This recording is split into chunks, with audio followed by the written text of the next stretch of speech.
Bonjour à tous, merci de nous retrouver pour cette nouvelle édition des Ateliers républicains organisés par Elnet et Gérard Rabinovitch, philosophe et sociologue. Nous avons le plaisir de recevoir aujourd'hui Stéphane Ancel, qui va nous parler de son ouvrage Le Monde selon Orwell, avez-vous bien lu 1984 ? Stéphane Ancel est docteur en histoire universitaire, président de la commission Histoire et Mémoire de la LICRA, et il est entre autres l'auteur de Matrix, en quête de nos futurs. Sans plus attendre, je passe la parole à Gérard pour l'introduction de l'atelier. Merci Sarah, bonjour à tous. Bonjour à toi, bonjour à Pauline, à Greg, à Alexandre, à Lionel, à Arié et à toi Stéphane. Et merci à tous de votre intérêt et présence. Les temps anciens ont pensé avec des mythes.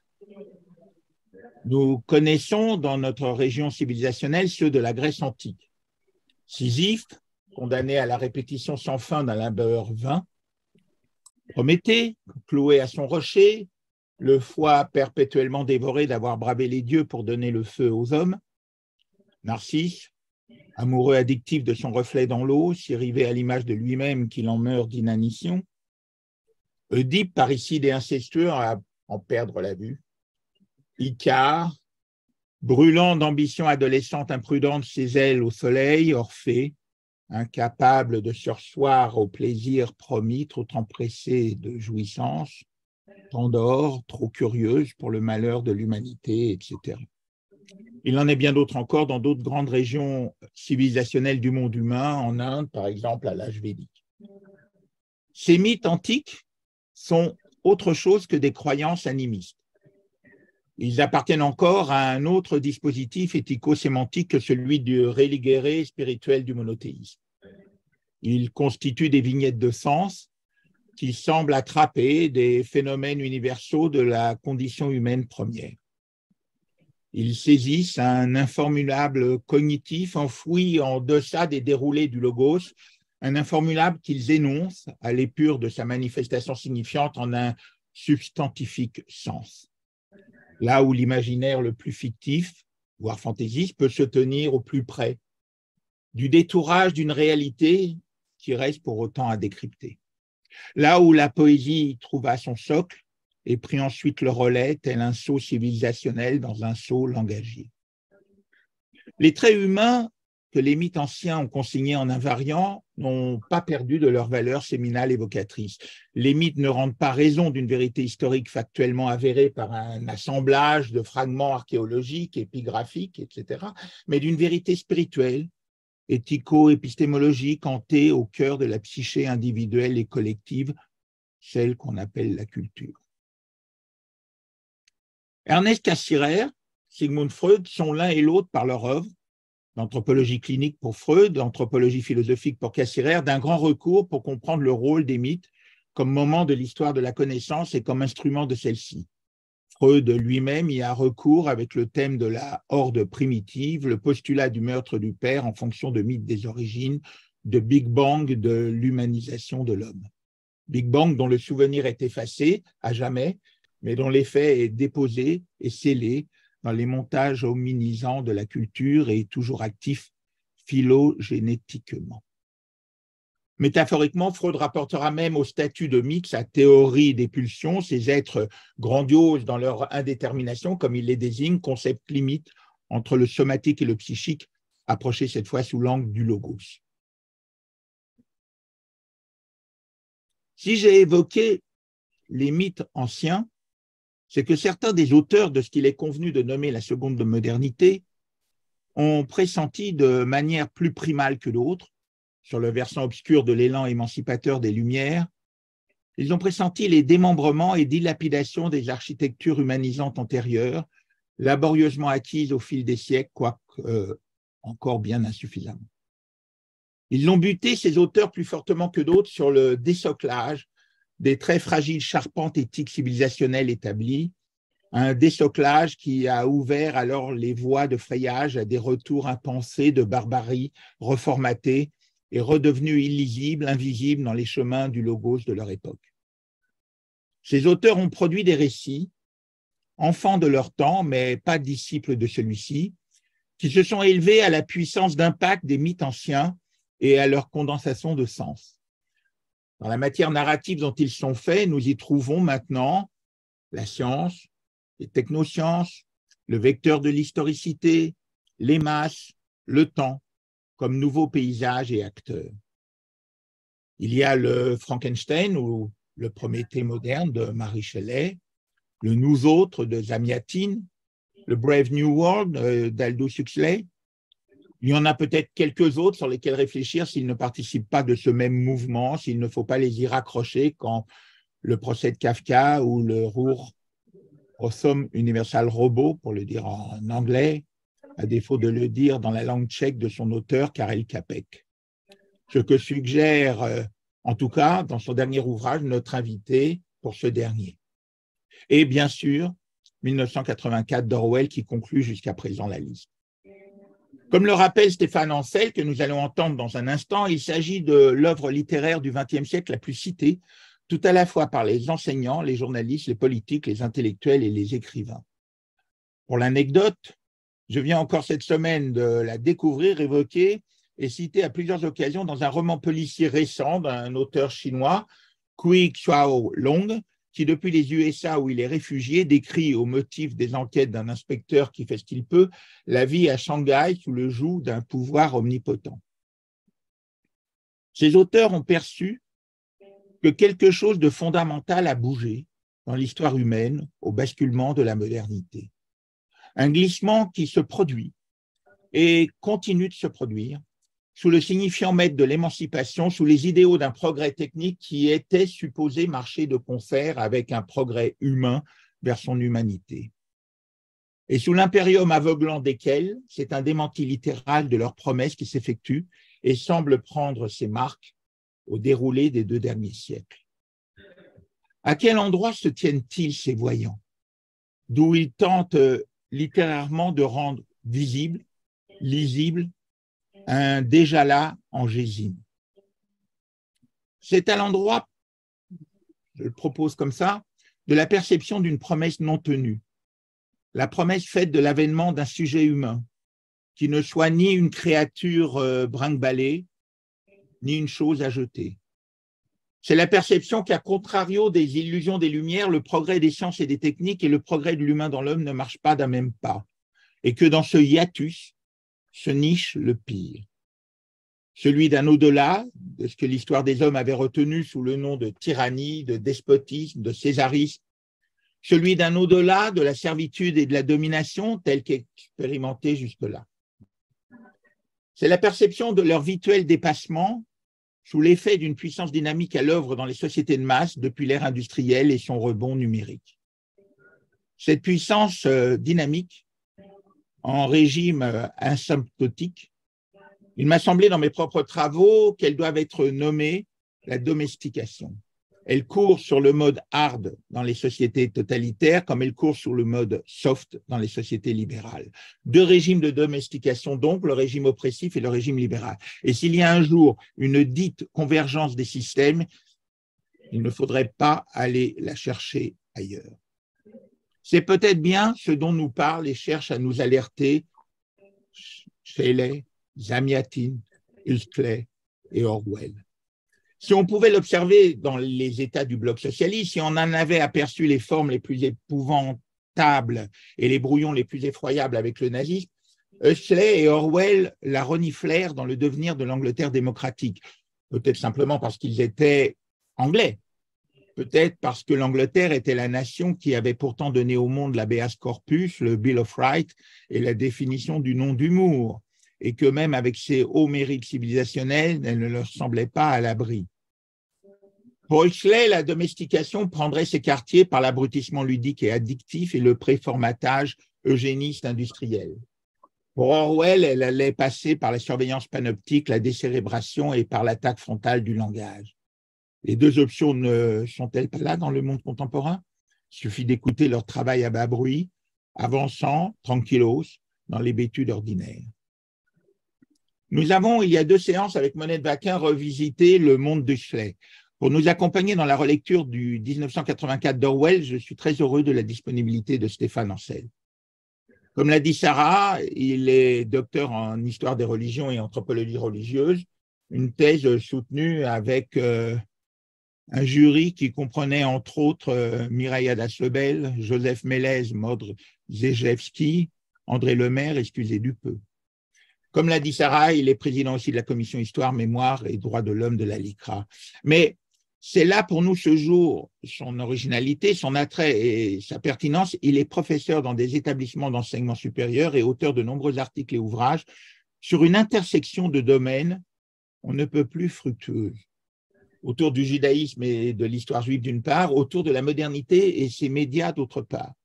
Une mise en tension et une confrontation de champs d'où ne peuvent surgir que des fulgurances attendues. Il a ainsi écrit des livres sur les Hébreux, chez Armand Collin, sur Josué, chez Talandier, sur l'antisémitisme en question, aux éditions Le Passeur.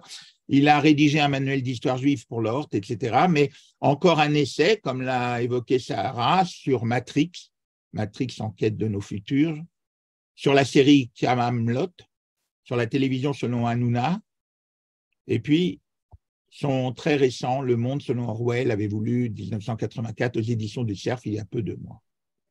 Il est donc tout à fait attendu et d'avance passionnant de pouvoir l'écouter. Je lui cède la parole à toi, Stéphane. Merci beaucoup.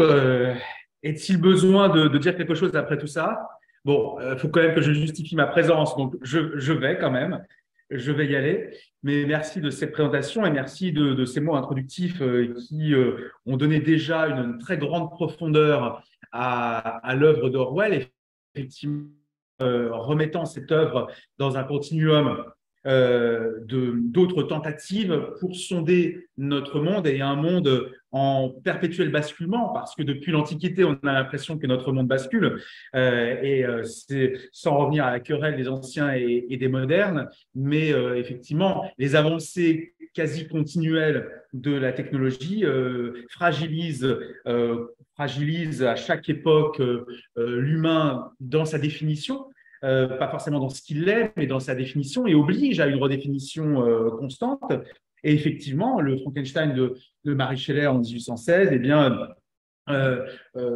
à ce moment-là, pose une interrogation sur la créature qui devient créateur en pleine révolution industrielle et bouleversement de société, et une frayeur qui commence à naître par rapport effectivement à un monde qui pourrait être déshumanisé. Et c'est ce que Orwell probablement craint le plus, et j'y reviendrai tout à l'heure. J'aimerais diviser en trois mon modeste propos, montrer à quel point le livre est particulier de 1984, savoir où est Orwell avec 1984 aujourd'hui, c'est-à-dire où le citer, comment le citer, pourquoi le citer, et puis ce qu'a voulu dire peut-être, ou les éléments en tout cas essentiels de ce qu'a voulu dire Orwell et de ce qu'il a lui-même écrit, notamment dans sa correspondance et dans des articles, pour justifier et pour préciser les choses par rapport à 1984.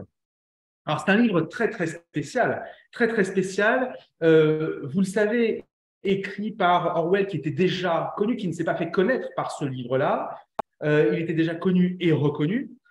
Il le commence dans les milieu des années 40. Il l'annonce déjà dans sa correspondance, et il l'écrit à la fin de ce qui allait être sa vie, sans qu'il le sache encore, mais il était gravement malade. 1948, publié en 1949. Le succès est immédiat, donc c'est un vrai succès à la fois de librairie, très rapidement, et en même temps en critique, même s'il y aura des critiques négatives contre Orwell, on pourra y revenir peut-être un peu plus tard, mais dans l'ensemble des critiques très, très positives.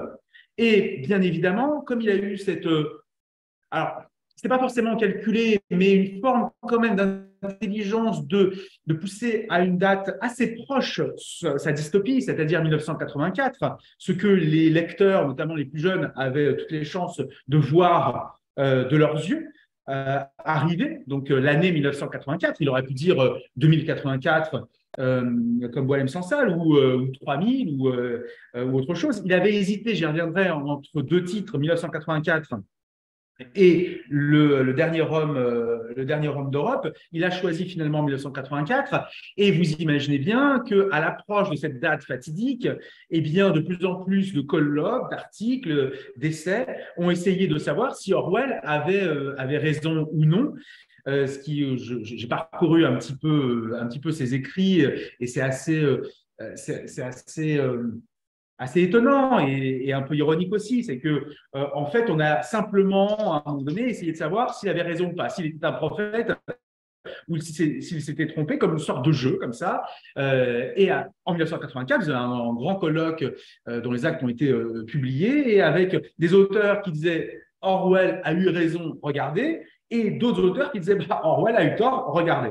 Donc, c'était loin d'être évidemment homogène et uniforme, mais ça a donné un regain d'intérêt évidemment au roman, et intérêt qui ne s'est pas démenti par la suite parce qu'à partir des années 90 et 2000, une nouvelle société, une nouvelle ère apparaît, l'ère numérique, avec, on y reviendra, des sociétés des multinationales extrêmement puissantes, ce qu'on a regroupé sous le qualificatif de GAFAM, et qui vont donner une seconde vie, une réelle seconde vie à Orwell et à son 1984, au point qu'aujourd'hui, il est bien plus largement cité quand il y a des problèmes de surveillance, de télésurveillance, de pistage, de traçage par ces GAFAM, que lorsqu'on aborde les totalitarismes. Pourtant, les 3/4 des pays dans le monde ne sont pas démocratiques, mais on insiste beaucoup, peut-être que l'on a raison, je ne sais pas, on insiste beaucoup sur nos sociétés numériques, nos sociétés libérales et démocratiques aussi, avec des dérives que l'on pointe du doigt, des dérives de surveillance. Et à chaque fois, eh bien, on cite le cas d'Orwell et de 1984. Et ce succès qui ne s'est jamais démenti a transformé la nature même de l'œuvre. C'était devenu un classique. Alors, un classique est un ouvrage, sur qui une définition peut-être encyclopédique, mais c'est un ouvrage qui va être étudié dans les universités, qui va produire des thèses autour de l'œuvre, qui va être introduit aussi dans le cursus scolaire et universitaire pour l'étudier. Donc, au niveau scolaire, être lu ou au moins cité à un moment donné ou à un autre de la scolarité, et qui devient un incontournable et qui sera mentionné dans les 10 livres, 50 livres, 100 livres à avoir lu dans sa vie. Je ne sais plus quel est l'auteur, je n'ai plus en tête, qui disait un ouvrage classique, c'est un ouvrage que tout le monde veut avoir lu, mais sans avoir à le lire. Voilà, on aimerait bien posséder les classiques, les avoir lus, mais bon, c'est pas toujours évident. Et je ne reviens pas sur les petites polémiques de ces dernières semaines sur Kafka et l'indigestion que produit la métamorphose de Kafka sur quelques auteurs peut-être trop jeunes pour le comprendre ou peut-être pas assez littéraires pour en saisir la portée. Donc, c'était un classique, mais il est devenu bien autre chose que ça. Et il est devenu, le terme est bien sûr totalement galvaudé, iconique. Et c'est le propre de l'iconique que d'être galvaudé d'ailleurs, mythologique, aussi totalement galvaudé, notamment par Barthes, mais galvaudé aussi depuis Barthes. C'est quoi une mythologie? C'est quoi quelque chose d'iconique? C'est à la Warrel, c'est-à-dire que ça va être décliné, déclinable, et ça va être utilisable, transposable dans n'importe quelle circonstance, au point de vider de sa substance l'œuvre. C'est-à-dire que l'on va réduire 1984 à sa substantifique moelle, mais une substantifique moelle simplement esthétique, donc Big Brother, Novland, Télécran. Voilà. Bon, bah oui, si vous réduisez aux moustaches de Big Brother, c'est partout tout le temps. Vous foutez des moustaches de Big Brother à Macron sur des petites affiches que vous placardez quand vous faites une manif, et ça fait très bien. Ça joue le jeu, hein. Ça fait le job, comme on dit. Vous citez 1984 sur les graffitis. Il y en a un certain nombre sur les murs de Paris. J'en ai listé 6 ou 7. Il y en a à Bastille. Il y en a sur les quais de Seine.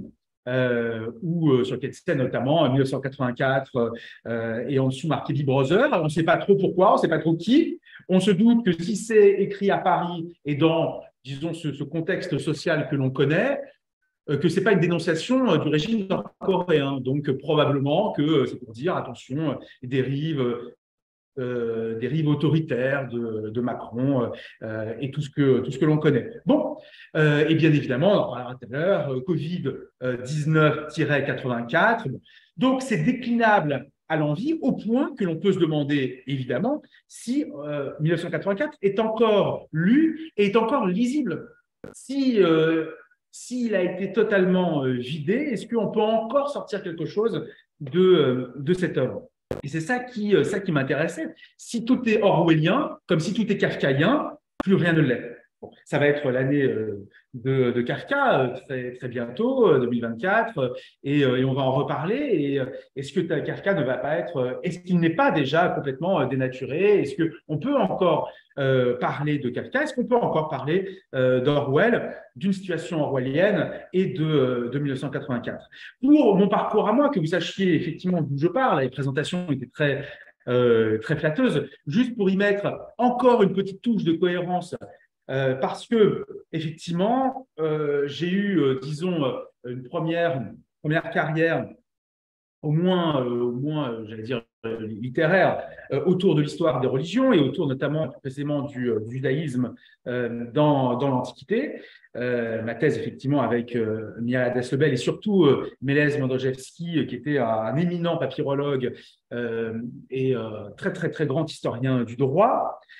Donc, c'est ça qui m'intéressait. Puis, on élargit évidemment ces champs voilà, d'intérêt et puis donc de compétences. Histoire des religions, ça me fascine toujours, encore aujourd'hui. Et entre-temps, j'ai eu l'occasion d'enseigner dans le supérieur, effectivement, non pas à la fac, dans des écoles de commerce, de communication, d'ingénieurs, des écoles de journalisme, les bases de la sémiologie, les bases effectivement de l'histoire. Et à ce moment-là, je me suis penché davantage sur notre monde, qui m'effrayait un petit peu, et moi j'aimais bien rester à ma période du Second Temple. On ne venait pas m'embêter. C'est comme disait le grand assyriologue Jean Bottero, quand on lui demandait pourquoi vous avez choisi l'assyriologie, il dit parce qu'on ne m'emmerde pas, parce que personne ne vient m'embêter sur l'assyriologie et que je ne peux faire de mal à personne. Il dit c'est vraiment un domaine où je ne nuis absolument à personne quand je parle d'assyriologie. Bon. J'ai été poussé, et je me suis poussé aussi à m'intéresser à notre monde, et avec cette mutation, effectivement, du XXe au XXIe siècle, et le passage à une technologie complètement débridée, au numérique, à l'intelligence artificielle qu'on nous promet, qui est là, et on nous promet encore bien, bien davantage. Mais tout ça ramène à quoi? Tout ça ramène à l'humain. Tout ça ramène à ce qu'est l'humain et à aussi la spiritualité, au-delà de la technologie. En fait, il y a une grande cohérence, me semble-t-il, j'espère, dans mon parcours, disons, de curiosité.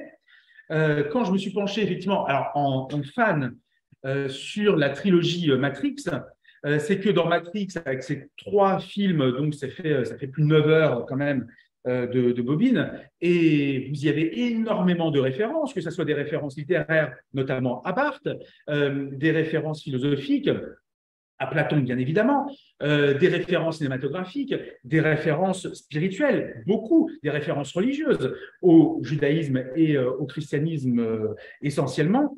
Et donc, moi qui m'intéressais beaucoup à cette œuvre-là en tant que simplement fan, cinéphile notamment, eh bien, j'ai élargi mon propos et puis j'ai essayé de faire parler 1984.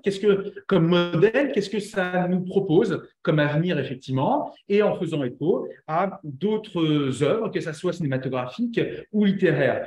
On se rend compte que la plupart des dystopies, ou la plupart plutôt des transpositions dans l'avenir de ce que l'on vit ou de ce que l'on pense que l'on va vivre bientôt sont des dystopies littéraires et surtout cinématographiques. Vous regardez, vous prenez les 10, 15 plus grands films de science-fiction depuis Metropolis en 1927, eh bien, c'est catastrophique. On nous prédit systématiquement la destruction de l'humanité. Par quoi? Par le biais de la technologie qui a été façonnée par l'humanité. C'est-à-dire, à mon sens, et ça sera une de mes juste conclusions comme ça, à mon sens, une sorte de tentation suicidaire d'un monde occidental essentiellement qui ne se supporte plus et qui ne supporte peut-être plus ce qu'elle fait, ce qu'elle est, et les mythes fondateurs que Gérard a rappelés, la plupart quand même mettent en avant, que ça soit Prométhée, que ça soit Faust, que ça soit le Golem, que ça soit Frankenstein, mettent en avant des humains qui, par orgueil, par volonté de puissance, par volonté émancipatrice, eh bien, se sont d'une manière ou d'une autre rebellés contre un créateur et ont voulu devenir créateurs eux-mêmes, ne sachant pas quoi faire de leur créature et leur créature se retournant contre l'humanité. Effectivement, Chapek, qui en début des années 20 crée le terme robot, des langues chercher dans le slave, robot veut dire travail, et veut dire travail pénible, et veut dire travail plutôt asservissant. Et c'est la première pièce, c'est une pièce de théâtre qui met en scène, c'est la première fois où le mot robot apparaît. Les robots sont dotés à un moment donné d'une conscience, ils font ce que les humains ne veulent pas faire. À partir du moment où ils ont une conscience, ils se demandent pourquoi ils sont obligés de faire ce travail-là qui est particulièrement ingrat, ils se retournent contre les humains, ils détruisent les humains. Bon, et ça fait pile un siècle. Donc, tout ça m'intéresse énormément et je pense que la réflexion d'Orwell, à la fin des fins, eh bien, touche à simplement ce qu'est l'humain par rapport à des sociétés déshumanisantes et déshumanisées. Donc, je voulais mentionner cette petite cohérence quand même dans mon parcours, même s'il y a du Matrix, même s'il y a le système d'information tel que là nous le montre du Hanouna avec ses émissions, l'infotainment, la médiatisation à outrance, tout ça m'aide à réfléchir sur notre monde. Où est Orwell aujourd'hui? Il y a bien sûr les dictatures et les totalitarismes. Et quand vous regardez la Corée du Nord, quand vous regardez l'Iran, quand vous regardez un certain nombre de dictatures, et je mets la Chine pour l'instant juste de côté quelques minutes, eh bien Orwell, j'allais dire, a vu juste. J'allais dire, heureusement qu'il a vu juste parce qu'il avait sous les yeux quand même le stalinisme et on sortait de l'hitlérisme. Donc, il y avait quand même deux magnifiques modèles et il avait vu particulièrement juste, comme d'ailleurs avec plein de nuances qui ont été introduites jusqu'aujourd'hui, mais comme Arendt, quand vous lisez en parallèle Orwell avec 1984 et le système totalitaire d'Arendt, j'ai eu l'impression, j'ai eu il y a quelques années, j'ai eu l'impression qu'ils se téléphonaient constamment pour dire « bon, toi t'en es où, et qu'ils avançaient pas à pas ensemble. Orwell illustre Arendt, Arendt explique Orwell. C'est assez étonnant. Les deux ont sous les yeux ces modèles-là avec lucidité. Avec lucidité, sans compromis ou compromission, certainement pas de la part d'Orwell, et j'y reviendrai, parce qu'il fustige tous ceux qui sont dans tel ou tel compromis. On met en miroir, en parallèle, voire en opposition très souvent Orwell et Huxley. J'en dis un mot là. Huxley donc avait écrit son livre, c'était je crois en 1932. C'était donc l'aîné très respecté d'Orwell. Orwell lui a envoyé son livre. Huxley très gentiment lui a fait une critique et il a dit à quel point il avait aimé le livre et à quel point peut-être Orwell se trompait parce que Huxley pensait que l'avenir serait plus à une répression avec la volonté des sujets, donc l'illusion du bonheur, plutôt que la matraque qui écrase la figure, le fameux pied sur le visage. qui est non consenti sur le visage. Et Orwell lui avait répondu, et dans sa correspondance, il a dit à plusieurs reprises, Huxley est dans une forme d'hédonisme. Et il pensait pas, il pensait que Huxley se trompait. Huxley était beaucoup plus philosophe et il cherchait de nouvelles portes, vous savez, les portes de la perception qu'il avait écrites en utilisant des drogues sur lui-même, etc. Il était dans une autre façon quand même d'appréhender le monde. Et Orwell disait qu'il y aura toujours une matraque, il y aura toujours une botte pour écraser un visage. Peut-être toujours un visage pour se faire écraser par une botte aussi, à voir. Mais ces totalitarismes montrent bien qu'il y a effectivement ces bottes et qu'on peut tout à fait se servir d'Orwell pour comprendre ces systèmes-là. D'ailleurs, les opposants russes, les opposants iraniens, les opposants nord-coréens, on ne les connaît pas, mais les opposants chinois, et je vais y venir, citent très souvent Orwell. Quand ils veulent essayer de décrire ce qu'ils vivent, ils citent Orwell. Écoutez, pas être plus royaliste que le roi. Voilà. Donc, je n'ai pas été ni en Iran ni en Corée du Nord. Je veux bien croire les opposants qui me disent « lisez 1984, c'est exactement ça que l'on vit ». Est-ce que Orwell est dans le capitalisme? Alors, capitalisme, ça veut tout et rien dire. Société libérale, néolibérale, il faudrait tout redéfinir, il faudrait qu'on s'entende sur les mots. On va partir voilà, de l'idée que l'on en a, de démocratie libérale, avec une technologie débridée, avec les moyens aussi de faire accéder cette technologie à toute une classe moyenne. Les GAFAM ressemblent beaucoup à ce que pouvait décrire Orwell. Ou en tout cas, on peut se servir d'Orwell pour un peu mieux comprendre le fonctionnement de ces entreprises. Vous vous souvenez très, très probablement, et ça je le montre à chaque fois aux étudiants qui sont bluffés, cette pub la plus célèbre des publicités de l'histoire de la publicité, qui date de 1984, qui était la pub d'Apple pour le premier Macintosh, c'est-à-dire le premier ordinateur domestique à entrer dans les foyers. Et cette publicité, eh bien, coup de génie qui avait été imaginé en 1983, mentionne et tourne autour de l'œuvre d'Orwell en montrant un écran gigantesque où un tyran est en train de délivrer un discours particulièrement dur, particulièrement agressif, et vous avez des gens qui sont en tenue au moins de prisonniers, pour ne pas dire de déportés, crâne rasé, et qui écoutent béatement ce que le chef dit. Et vous vous souvenez probablement, eh bien, il y a cet athlète qui, avec un marteau, une masse, court,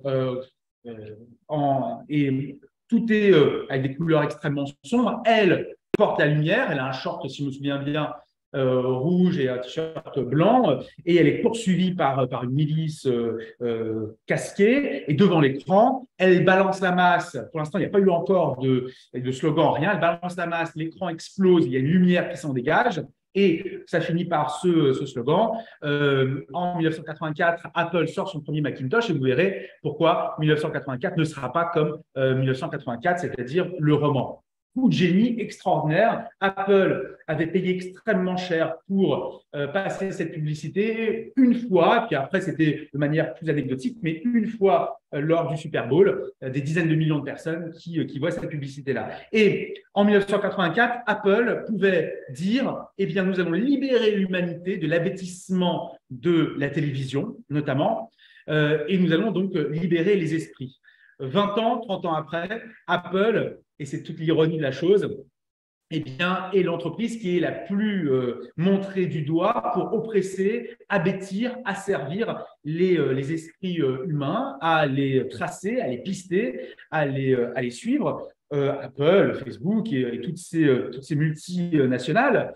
Et effectivement, difficile d'échapper là à la description d'Orwell dans une surveillance constante du matin jusqu'au soir et toute la vie, à la différence que c'est avec notre consentement, à la différence que c'est tout à fait volontaire puisque nous acceptons les conditions générales de vente, d'où certains auteurs qui n'appellent pas les GAFAM Big Brother, mais Big Mother. c'est-à-dire avec toute la gentillesse supposée d'une maman qui vous donne le sein. Et bien là, c'est le libre accès illusoire à toute cette technologie.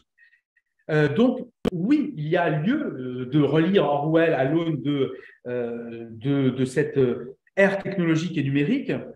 C'est pour ça d'ailleurs que je me suis risqué à cette petite aventure-là, parce qu'il manquait d'un ouvrage, d'une sorte de guide de lecture, et assez récent, parce que les quelques bons livres qui sont sortis sur 1984 remontent, à ma connaissance, aux années 90, et que vous ne pouvez pas aujourd'hui faire l'impasse sur ces années numériques, bien évidemment. Donc, dès qu'il y a une caméra que l'on pose quelque part, dès que Apple ou Microsoft ou Twitter annonce quelque chose, il y a un journaliste, un intellectuel, un politique pour dire Big Brother, Orwell et 1984.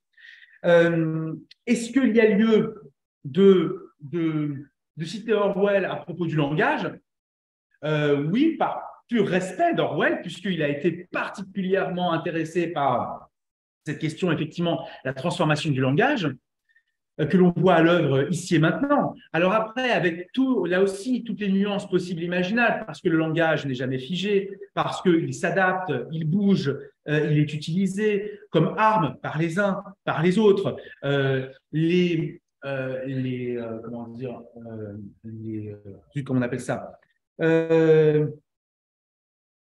les nouvelles notions, les éléments de langage, voilà, c'est le terme à la mode, les éléments de langage du wokisme, par exemple, sont assez nouveaux, remontent pas à plus de 10 ans, et vous reconnaissez immédiatement, en quelques lignes, un auteur qui se revendique de ce mouvement woke et un autre auteur. Voilà, il y a des termes qui ne trompent pas et qui sont utilisés d'ailleurs tout à fait consciemment.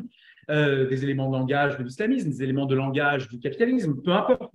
Donc, oui, le travail sur la langue est constant, et Orwell avait montré sa passion de cette novlangue-là, de cette réduction, et peut-être que cette réduction est à l'œuvre simplement par le fait du langage texto. Je le disais encore à mes étudiants ce matin, il y a 3 fautes par mot. Je leur dis, bah oui, à force d'écrire, évidemment, je vous reproche rien. À force d'écrire en langage texto, comment vous voulez, une fois de temps en temps, bien écrire quand vous êtes devant une copie. Et puis, c'est l'affaissement aussi culturel général. Hanouna en est l'emblème. Et c'était pour justifier mon petit bouquin sur Hanouna. Donc, on peut citer, on peut lire Orwell par rapport aux transformations du langage. Est-ce que on peut citer Orwell concernant l'ensemble d'un système ou du système?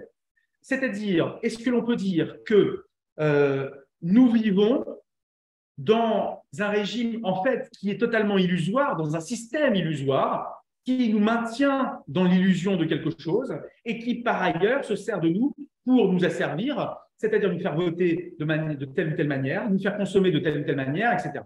Là, on entre dans une sphère qui est un peu plus complotiste et qui n'a pas de fin. Parce que, et ça c'était ma petite aventure sur Matrix, c'est que ça peut être assez stimulant, drôle ou effrayant de dire nous vivons dans un système illusoire. Mais alors, comment lutter contre ce système? Est-ce que lutter contre le système, ce n'est pas déjà faire partie du système? À quel moment on en est? À quel moment on n'en est pas? Que faire? Eh bien, les jeunes déçus de mai 68 notamment, ou la fin des années 60 aux États-Unis, certains se sont adonnés au terrorisme comme moyen d'expression, comme ultime moyen d'expression, et ce que Barthes d'ailleurs, justifiait d'une certaine manière, après les attentats du 11 septembre, en disant, eh bien, dans ce système-là, les tours du World Trade Center produisent leur propre antisystème, produisent leur propre poison, et en fait, ils renvoyaient dos à dos les tours et ceux qui voulaient détruire les tours. Et Barthes se moquait un peu, ironisait sur Matrix, parce que les réalisateurs, et puis devenus réalisatrices après de Matrix, avaient voulu l'associer au film en faisant de lui un conseiller technique. Il avait refusé en disant, mais des films qui génèrent des milliards de recettes ne peuvent pas être anti-système, c'est absurde, voilà. Et tout ça est très, très ironique, et c'est une boucle sans fin.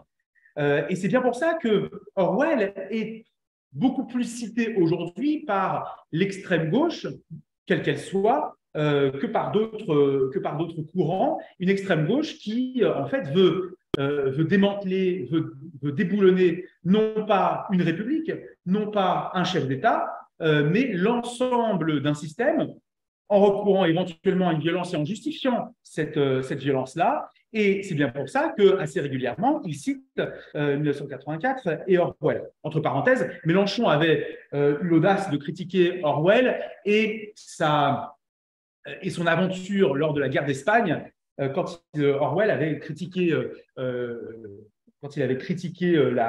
la Russie pour avoir mis des bâtons dans les roues et même fait exécuter des opposants sur place en Espagne qui essayaient de générer une révolution que l'URSS ne voulait pas, et Mélenchon, dans un tweet, l'avait épinglé là-dessus. Je referme cette parenthèse, je ne vais pas m'étendre sur Mélenchon. Dernier cas de figure, Chine. Alors la Chine serait finalement le parfait mélange chimique entre la vision d'Orwell et la vision d'Huxley, parce qu'il y a énormément d'Orwell dans ce qui se passe en Chine. Il n'y a qu'à lire, encore une fois, les innombrables récits de témoins, de rebelles chinois qui mentionnent, et je le fais dans le livre, je le reprends dans mon petit livre, qui mentionne Orwell, mais la Chine a acheté sa classe moyenne, des centaines de millions maintenant de Chinois de la classe moyenne, par la consommation. Consommer, mes amis.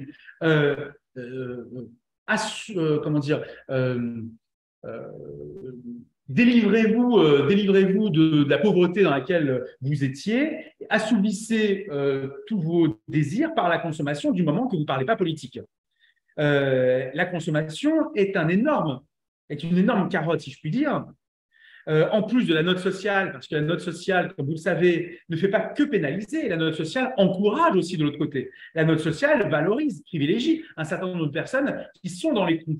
Donc, c'est la carotte et le bâton. Et il y a quand même du Huxley dans le système chinois, mais Orwell, là-dessus, avait encore une fois bien vu les choses. Et on ne peut pas aujourd'hui aborder le système chinois, et notamment par ces innombrables caméras à reconnaissance faciale, sans penser, bien sûr, à Orwell. Juste la petite ironie que j'avais trouvée, que j'ai mentionnée dans le bouquin, c'est que la principale entreprise chinoise qui fabrique les caméras à reconnaissance faciale de plus en plus perfectionnées s'appelle Skynet. Et Skynet est le nom de l'entreprise dans Terminator, dans la série de films Terminator, qui finit par détruire l'humanité, à oppresser l'humanité et à la détruire. Dernier point, avant ma petite conclusion et pour vous laisser aussi vous exprimer, qu'est-ce qu'avait voulu dire Orwell? Parce qu'il faut bien en revenir à ça. À un moment donné, il y a peut-être un écart gigantesque entre l'utilisation qu'on fait aujourd'hui d'Orwell et ce qu'il a réellement voulu dire. Les quelques points qui me semblent importants à rappeler, c'est que Orwell a tout de suite dit que ce n'était pas une charge contre le socialisme ou l'utopie socialiste, c'était une charge contre son dévoiement par le stalinisme. Et les critiques qui ont vu le jour assez rapidement, dès qu'il a sorti d'ailleurs son livre de la part d'un certain nombre de communistes, étaient fallacieuses parce que ces critiques ont voulu dénoncer Orwell comme antisocialiste. Et Orwell a eu le temps, en quelques mois, de s'en justifier en disant « ce n'est pas le socialisme, c'est le stalinisme, son dévoiement total ». Ensuite, il a dénoncé une forme de militantisme de canapé, se moquant des intellectuels anglais qui, de leur Chesterfield, donnaient leur avis, critiquaient tel ou tel. Et c'est bien pour ça que Orwell a eu le plus profond respect pour Koestler, son contemporain, qui a mouillé le maillot, qui a été vraiment aussi sur le terrain, comme Orwell, davantage que bien d'autres intellectuels qui ne connaissaient pas la réalité du terrain. Et ça vaut hier comme pour aujourd'hui.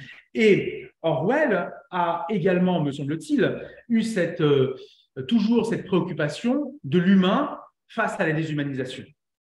Et Gérard le rappelait tout à l'heure, quand vous avez donc Čapek dans les années 20 qui nous parle des robots, quand vous avez Berdyaev, Nicolas Berdyaev, qui aussi dans les années 20 ou début des années 30 évoque la technologie face à la spiritualité, il dit qu'il faut remettre de la spiritualité.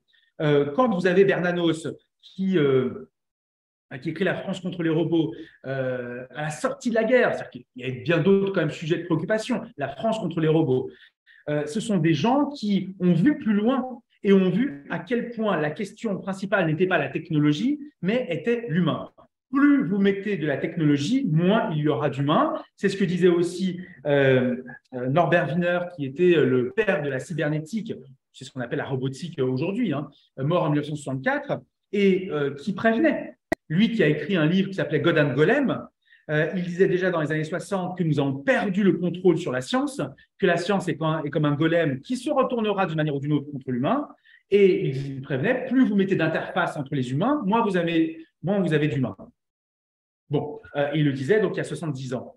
Et c'est ce que Orwell prévenait. Et il l'a dit très clairement dans sa correspondance et dans ses articles, il a dit très clairement pourquoi ça se passe en Angleterre.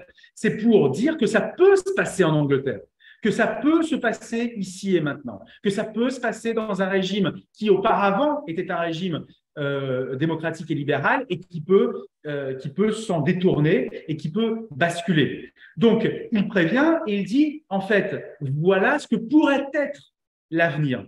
Et c'est là où on va parler du prophétisme d'Orwell, prophétisme biblique, c'est qu'à chaque fois, c'est le terme qui est largement galvaudé, c'est bien dommage, de prophète et de prophétisme. Oui, il était prophète au sens biblique, c'est qu'il n'a fait qu'annoncer ce qu'allaient être les choses si on continue comme ça, voilà le scénario. Mais vous avez à chaque fois le moyen de revenir en arrière. Vous avez à chaque fois le moyen de changer de direction. Deutéronome nous dit je te présente deux chemins, la vie et la mort, mais tu choisis. Tu choisis. Les prophètes disent que l'on peut encore choisir. On peut choisir jusqu'à la dernière seconde. Il n'y a pas de pur déterminisme dans le monothéisme, sinon ça serait un totalitarisme. Et il s'amuse de ça, en filigrane quand même. Lui qui a lu quand même les saints écrits, eh bien, il s'en amuse en faisant de Big Brother l'antithèse parfaite de Dieu, du Dieu monothéiste, en faisant de ce totalitarisme l'inversion totale des valeurs du monothéisme. Tout est ici, rien n'est après. Alors, on ne peut rien attendre d'après, tout est ici. Big Brother, omniscient, omnipotent, il peut absolument tout et on ne peut rien contre lui. Et il n'y a pas d'interprétation possible et il n'y a pas de libre arbitre possible. Les réunions, oui, la communion autour des 2 minutes de la haine. On se rassemble, mais pour haïr quelqu'un et non pas par amour ou fraternité. Vous avez à chaque fois le contrepoint et je ne reviendrai pas à ces innombrables cas où les nazis dans les synagogues remplaçaient la Torah par Mein Kampf, montrant qu'en tout point, Mein Kampf s'opposait et remplaçait la Torah, remplaçait le monothéisme, remplaçait en fait tout l'aspect à la fois intellectuel et de libre arbitre de l'humain. Il ne peut pas y avoir de libre arbitre dans un totalitarisme. On le voit dans le roman, puisque chaque acte de Will Smith, je pense être fatigué, de Winston Smith est contrôlé jusque dans ses moindres pensées, et on ne peut pas le tuer avant qu'il se soit converti à Big Brother. C'est à ce moment-là où il ne vaut plus rien et on peut l'éliminer. Il ne doit pas emporter une pensée rebelle dans la mort. Il y aurait quelque chose à creuser là-dessus par rapport à cette aversion des valeurs du monothéisme. Je finis avec donc, cette conclusion. C'est quoi Orwell pour nous aujourd'hui? D'abord, je trouve que c'est un modèle. C'est un modèle, c'est-à-dire au sens premier, il crée un modèle pour qu'on s'en serve et qu'on l'évalue par rapport à une situation. On peut mieux réfléchir à la situation chinoise en ayant lu Orwell parce que c'est un modèle qui nous permet d'avoir en tête des mots et des images. Je ne sais pas, c'était David Roussel qui, repris très souvent par Arendt, qui disait « les gens normaux ne savent pas que tout est possible ». Ne savent pas que dans un totalitarisme, tout est possible. Et donc, nous avons une imagination qui est limitée. Comment un totalitarisme peut détruire les intellectuels, comment il peut détruire les forces vives, comment il peut prévoir un programme de génocide de millions de personnes. C'est absurde parce que c'est contre-productif. C'est contre-productif dans une pensée normale, rationnelle. Donc, pour comprendre les totalitarismes, il faut en fait dépasser notre imagination rationnelle. Et là, Orwell nous en donne un modèle et nous en donne les moyens. Donc, la modélisation par Orwell. Et puis, c'est un baromètre. C'est une sorte de baromètre moral. C'est vrai que je le relis assez régulièrement et beaucoup le font d'une manière ou d'une autre en se disant où est-ce qu'on en est? Où est-ce qu'on en est sur l'échelle d'Orwell? Est-ce qu'on est arrivé au dernier stade orwellien ou est-ce qu'il nous reste encore du temps pour changer? C'est un peu le rapport du GIEC. Orwell nous a prévenus avec un certain nombre d'éléments, de signaux, de stades.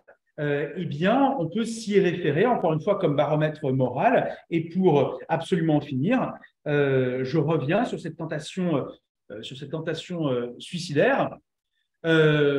D'un dépassement qui a peut-être été trop loin, je ne sais pas, je réfléchis comme ça en même temps et avec mes pauvres moyens. Et peut-être, et on en parlait avec Gérard, peut-être la Deuxième Guerre mondiale a été un indépassable, tant du point de vue européen nazi que d'un point de vue démocratique américain avec la bombe atomique, sans bien évidemment mettre en miroir les deux. Mais l'indépassable d'une capacité de destruction totale de l'humanité par une démocratie et le fait de l'avoir utilisé face à une population civile, je ne suis pas sûr qu'on en soit revenu en termes de moralité, tout autant que, et je finis vraiment là-dessus, tout autant que le sort que l'on réserve au monde animal et aux animaux. Il me semble que là aussi, il y a un baromètre moral que des philosophes comme Günther Anders et d'autres ont mis en avant bien souvent. Notre relation à l'humain, mais encore plus notre relation aux animaux, nous détermine moralement. Et la construction des gigantesques abattoirs de Chicago dans les années 1880, industrialisant pour la première fois la mort et donnant la capacité à beaucoup de gens de vivre grâce à ça, par le fait de déconsidérer l'animal en tant que tel et de le chosifier, parce que sinon, ce n'était pas possible de tuer autant d'animaux, et bien là a aussi été, je pense, un indépassable. Ce n'est pas un hasard, je le dis comme ça, ce n'est pas un hasard si quelques ingénieurs nazis se sont inspirés de ce modèle des abattoirs de Chicago pour leur projet industriel de mort. Et il y a des choses qui nous interrogent ici et maintenant.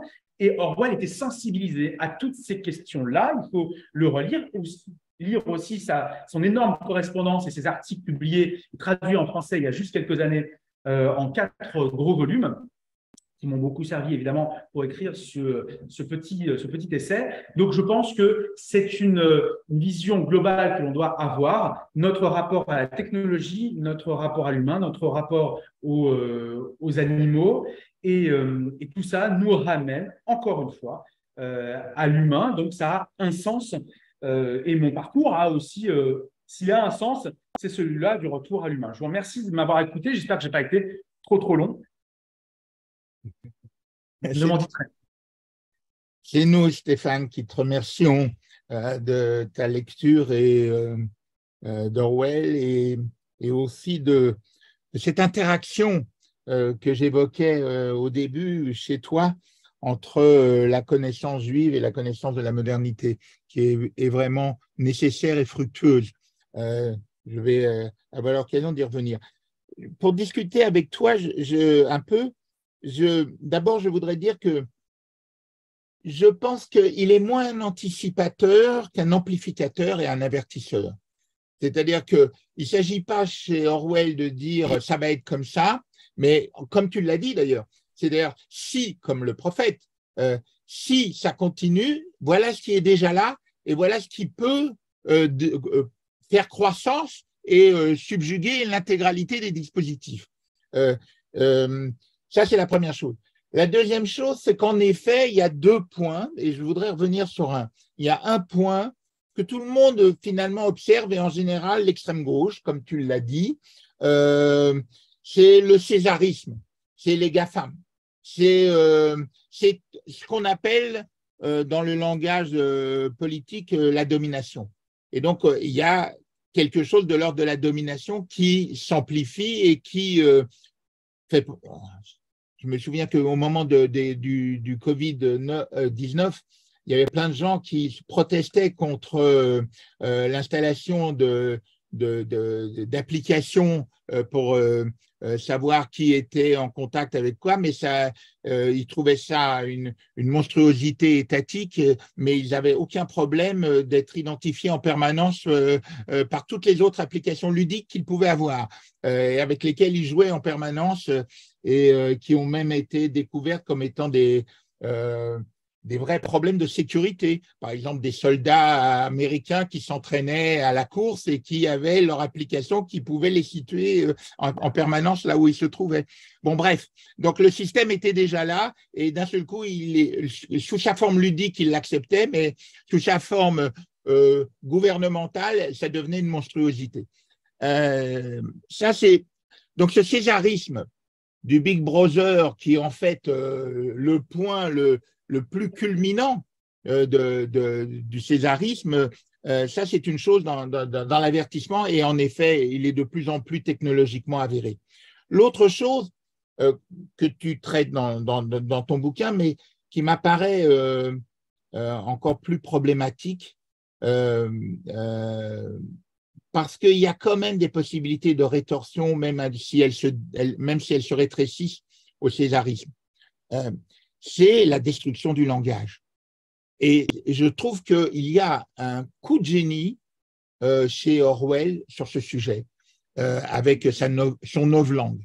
Je trouve que ce n'est pas une simple trouvaille fictionnelle pour faire fioriture romanesque au trait de la domination qu'il essaye de pointer. D'abord, ça fait écho avec des préoccupations qui ne sont pas romanesques, mais qui sont politiques, qu'on retrouve dans les essais, dans les articles, dans les lettres d'Orwell, dans la somme compilée des 4 tomes qu'on connaît d'Orwell. Et je pense par exemple à un de ses textes sur la politique et la langue anglaise, où il attaque autant les conservateurs que les anarchistes sur le langage politique, et dans lequel il évoque les métaphores de la presse éculée et faisandée, ou que le langage politique, qu'il soit conservateur ou anarchiste, a pour fonction, dit-il, de rendre le mensonge crédible et le meurtre respectable, et de donner à tout ce qui est que du vent une apparence de consistance. Donc, il l'observe de son temps. Donc, ce n'est pas quelque chose qu'il invente, c'est quelque chose dont l'avertissement est juste son amplification. Et on retrouve ça très bien chez George Steiner, par exemple, dans Extraterritorialité, qui lui fait écho lorsqu'il évoque dans les temps contemporains la cachexie de la langue, qu'il évoque des mots passés à la moulinette des médias de masse. Par exemple, pour citer Steiner, j'avais relevé ce petit extrait là dans Extraterritorialité.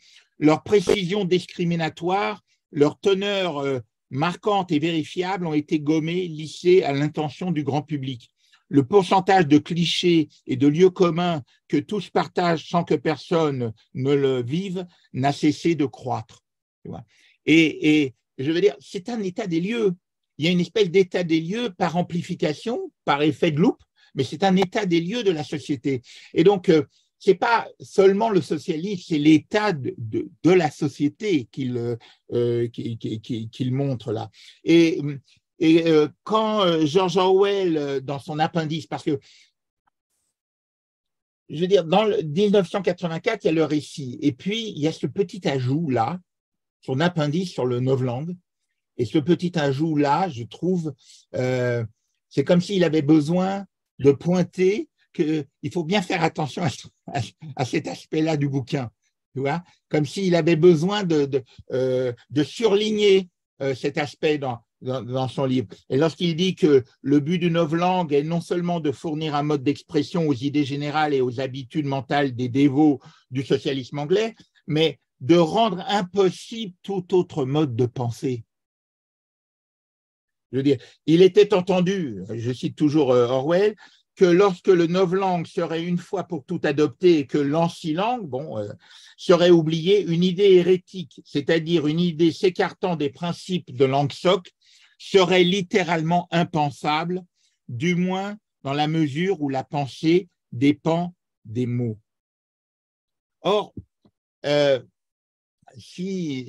veux dire, presque à front renversé, dans son magistral livre sur le problème de l'incroyance au XVIe siècle, Lucien Febvre, un des fondateurs avec Marc Bloch de l'École des Annales, il a un chapitre qui s'appelle « De l'outillage mental » et dans lequel il recense au XVIe siècle tous les mots manquants et toutes les formes de syntaxe avec lesquelles les penseurs de ce temps, du XVIe siècle, sont en mesure de s'exprimer. Et quand on lit ça, eh bien, c'est la preuve à front renversé de ce que Orwell dit. Tout ce qui peut manquer au XVIe siècle, il y a une espèce d'inventaire que fait Lucien Febvre pour décrire l'outillage mental et tout ce qui peut manquer à cette époque et dont les mots dont on use maintenant sont postérieurs au XVIe siècle, eh bien, on peut les perdre. Et c'est un peu quelque chose comme ça qui est en train de se produire. Alors, tu as évoqué le wokisme. Moi, je pense que les wokistes, les tenants de la cancel culture, ceux de l'écriture inclusive, sont des acteurs du novlangue. Ils croient qu'ils sont des rebelles, ils croient qu'ils sont de la subversion, ils sont juste dans le forçage de quelque chose qui va là, qui continue, qui se poursuit. Ils sont des acteurs de quelque chose qui vient par le monde extérieur et ils croient le combattre en aggravant en fait les traits. Et parce que le travail qu'ils font sur la langue, l'ensemble des acronymes, en fait, c'est ceux de c'est la servitude volontaire. C'est ça, c'est un auteur qu'on a besoin d'avoir toujours aussi. Tu as dit Hannah Arendt. Moi, j'ai un auteur plus qu'Hannah Arendt encore, que j'ai bien aimé la façon dont tu les imaginais en train de se téléphoner et de dire où t'en es. Mais c'est la Boétie quand même. Je veux dire, il faut lire Orwell avec la Boétie. Je les mettrais les deux comme ça. Voilà, alors, je ne peux que souscrire à ce que tu as dit comme conclusion, parce que c'est ce qui est en effet l'enjeu, me semble-t-il. Et c'est un peu notre interrogation et notre propos dans ce cycle. Et je suis ravi que ça va être la dernière séance avant l'été, et je suis ravi que tu l'aies prononcé, que tu l'aies dit. Le monde orwellien, c'est l'antonyme du monde monothéiste. Par le césarisme, n'oublions pas que Tacite dénonçait chez les Juifs leur rejet de l'idolâtrie qui incluait le rejet de faire des statues au César. Il l'écrit noir sur blanc. Donc, ça, c'est la première chose. Et puis, c'est aussi l'anti-monothéisme, je dirais épistémologique, parce que ce qui est une caractéristique du monothéisme, que les chrétiens ont aussi en héritage, c'est la question du langage, la question de l'exégèse, la question de l'interprétation du texte permanent. C'est-à-dire que le langage n'est pas réduit à une simple signification communicationnelle, comme dans le novlangue, est rétréci par l'anomie lexicale, mais c'est l'interprétation parce que, comme la poésie, le texte doit être pensé avec les métaphores et les métonymies qui en font partie.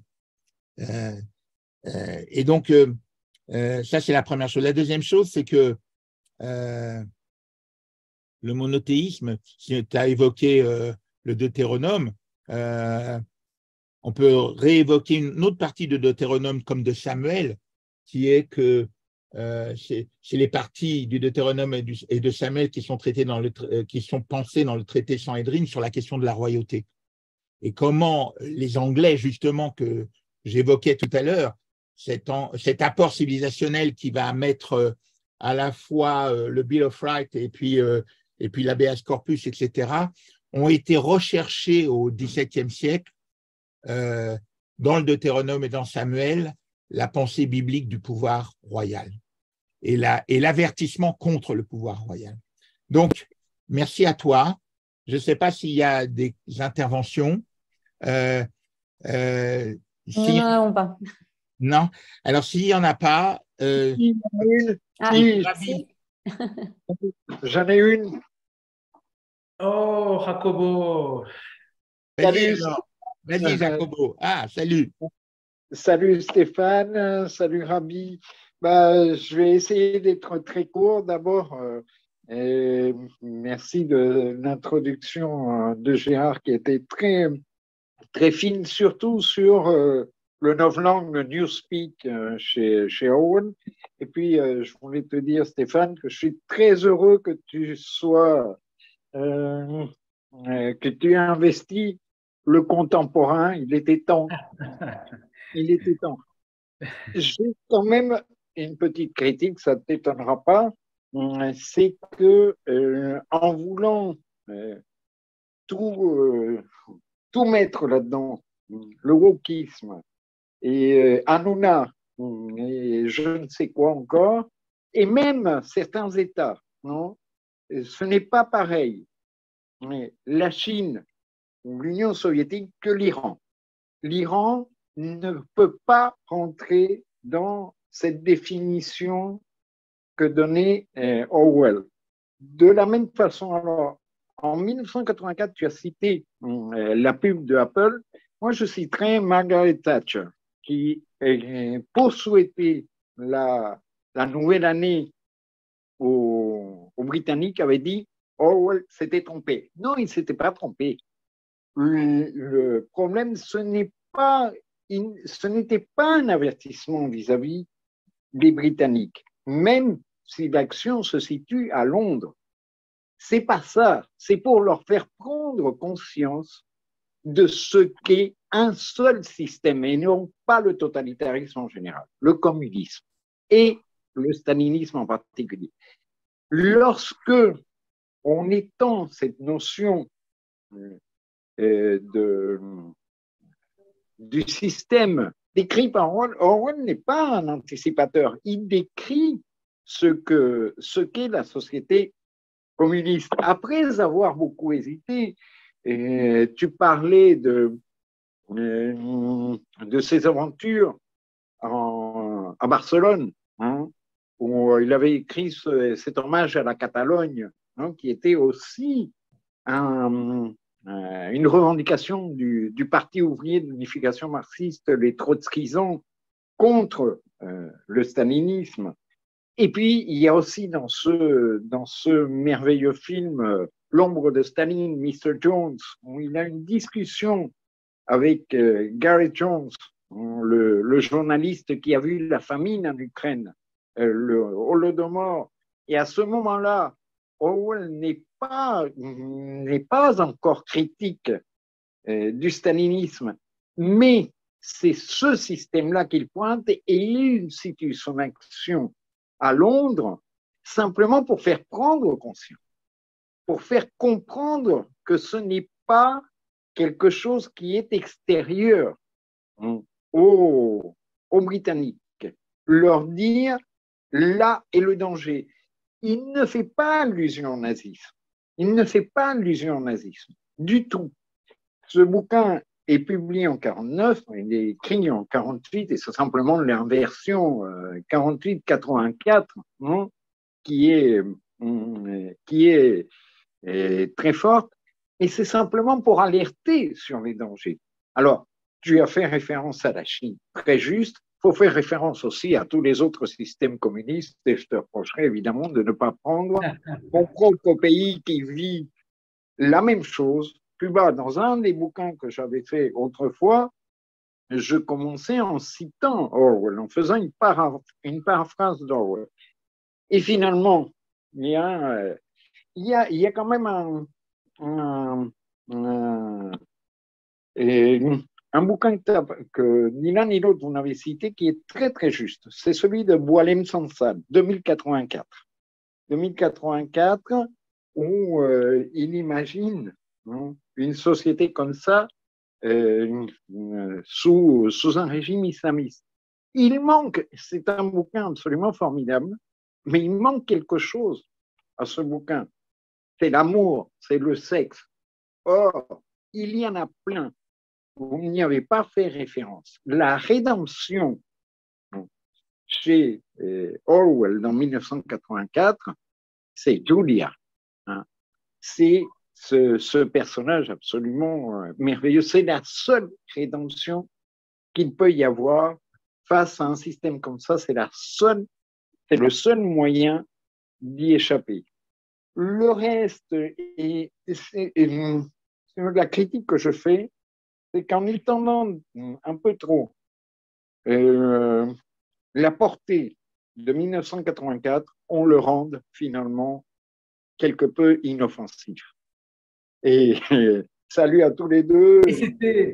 Mais je te remercie beaucoup.